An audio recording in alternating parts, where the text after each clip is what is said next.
A very good afternoon to you.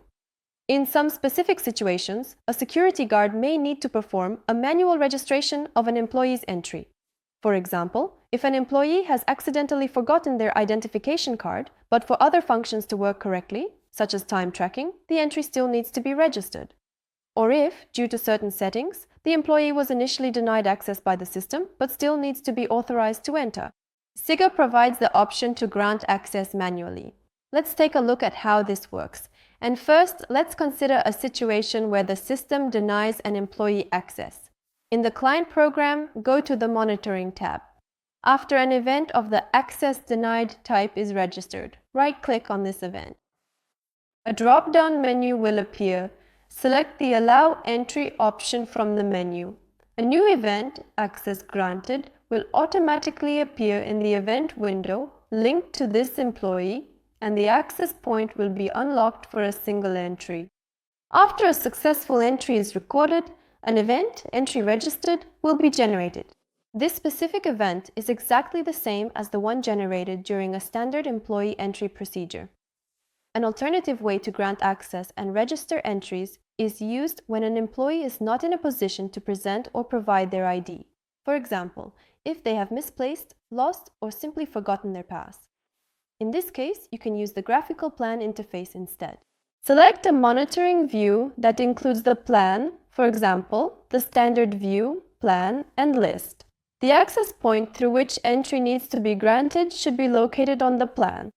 We cover how to work with plans in Sigur in a completely separate instructional video. Right-click on the access point on the plan and a contextual drop-down menu will instantly appear on your screen. Select the direction in which you need to grant the employee access, either entry or exit. For example, let's choose entry. A window will open for selecting an object. Select the desired employee, Ivanov Ivan. For convenience, let's use the search at the bottom of the window. After selecting the employee, information about them will appear on the right side of the window. Photo, department, full name, position, employee number, and notes. After verifying the necessary information, click OK. A new event will appear in the event list window. Access granted. Employee, Ivanov Ivan. The access point will unlock for a single entry. When someone actually passes through the access point, we will see an event, Passage Registered.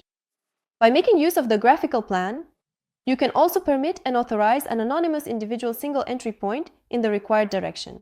Such a passage will be recorded in the system as a passage authorized by button press. These operator actions can be monitored and tracked using the Operator Actions Log report. Let's go to the Reports tab, configure the specific parameters we're interested in, and simply click on the Get Report button. The program will generate and automatically open an XLS file. In it, you can see the recorded actions, specifically authorization of a single entry with the time, operator's name, access point name, employee's full name, and the direction in which the entry was allowed. You can learn more about working with this type of report by watching a dedicated video. I should note that the ability to grant access in this way can be restricted by changing the operator's permissions. To do this, go to the Cardholders tab. Select the operator whose permissions need to be restricted, go to the Operator section, and find the Access to the Monitoring tab item. There are several checkboxes available there. Among them are Manually Register Anonymous Entries, which allows the use and approval of anonymous entries with a plan. Manually Register Cardholder Entries, which allows the user to approve planned entries for specific employees. The process of authorizing employee entry from the user interface enables the system operator to manually grant authorization for employees whose access rules have the Require Operator Authorization option currently enabled within the system settings. Let's uncheck the box for manually registering employee entries. Click Apply to save the settings. Now, let's restart the client program as this operator and check the specified settings. Go to the Monitoring tab. An Access Denied event has appeared in the Events field. Right-click on it. The Allow Entry option will no longer be available in the drop-down menu. Now let's open the Plan and List monitoring view. Right-click on the access point. In the drop-down menu, we will not be able to see the option to allow employee entry. So, we have thoroughly examined and reviewed the various ways an operator can manually grant permission for an employee to enter, even in cases when the system has specifically denied them the right to access the area. Thank you for your attention.